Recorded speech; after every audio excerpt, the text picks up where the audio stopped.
Welcome back in the last domain, which is business environment. Projects occur within the large organization and business environment. Let's say you have the skills associated in the domain one, which is people, and you have the knowledge of and the experience to work with the project management processes, which is the domain of second. You would still need a solid understanding of the business environment within which the project occurs.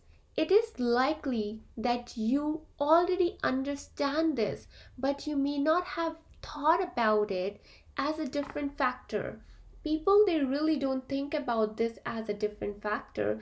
That's why they have made the business environment a completely different and a solid domain so that you can understand what is exactly going in a business environment, especially in a large organization, how the lesson learned worked in an organization, and how, as a project manager, you are going to use it.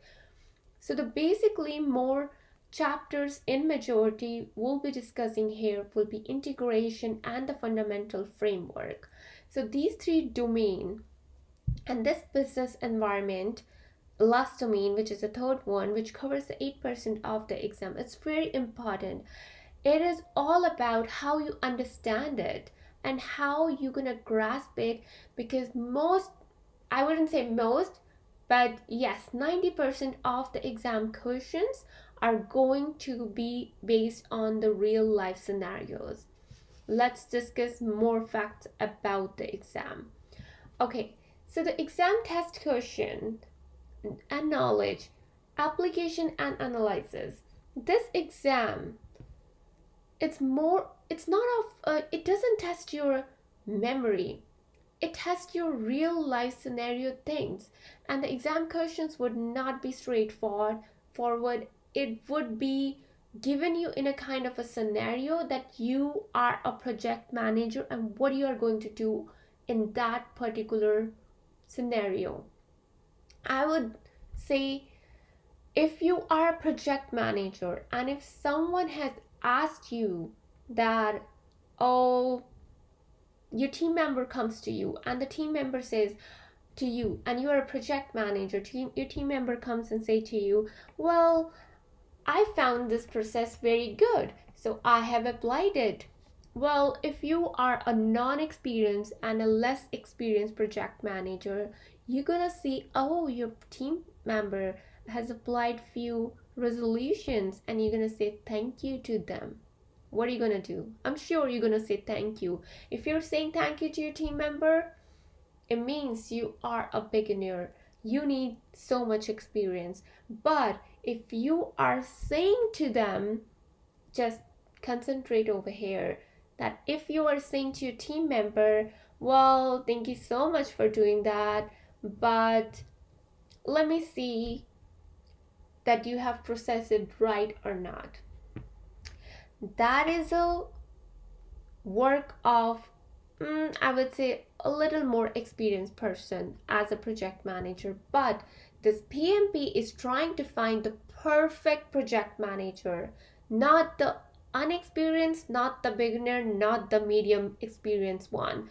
They are looking for the most perfect project manager. In this scenario, a perfect project manager will see, you know what, let me see if this process is exactly required or not, if it is according to our standards or not. And then I'm going to figure that out. The application, the response, the solution you provided is according to our standards, and it is needed or it is right or not. So there are like so many things to see. We're going to see if the solution is according to standards, if the solution actually needed, and what how you applied is the right way or not. This is the most perfect project manager is gonna do. This is all about the PMP. They're trying to find the perfect manager, a project manager. Exam deals with practical experience. The majority of the questions are situational. For those who do not have project experience, management experience, they kind of get a difficulty, but that's why our course is here to give you real life scenario things. There may be instances on the exam where same data is used for the multiple questions, so keep the thing in mind. Expect to see 5 or 10 formula related questions. Sometimes you just see only 3 formula related questions, but don't worry about it. We made it more easy for you. Expect few questions, I would say, on the value topic also. Many questions from the risk chapter, communication chapter, and the quality chapter, procurement and stakeholder will come as we have already discussed. Real exam questions type. I'm going to discuss these questions in the next video, but before that I'm just going to give you a kind of a glance what we are going to discuss, how the real life questions looks like. For example, situational. These questions demonstrate why having a project management experience is critical to passing the exam. Such questions require you to integrate your real world experience and the knowledge of the exam concept. For example, do you receive notification that a major item you are purchasing for the project will be delayed? What is the best thing to do? Well, I really want you to think on this, and I want you to just think in your mind, what is the best thing to do? How are you going to deal with it? Are you replan your project to accommodate this delay? Or are you going to notify your manager? Or let the customer know about it and talk over the options? Really? Or meet the team and identify the alternatives? So the answer for this is meet with the team and identify the alternatives. Why this is the answer? Because you are a project manager. You're not here to just notify someone, your manager. Your manager hired you as a project manager because they want you to find the solutions and find the alternatives which best suits your need. And then you go back to your manager, say, well, I found this difficulty, I found this risk, but I found the solution also, and I want to implement the solution, and I need your permission. That's it. That's the reason the project managers are hired. This is why the project managers are great.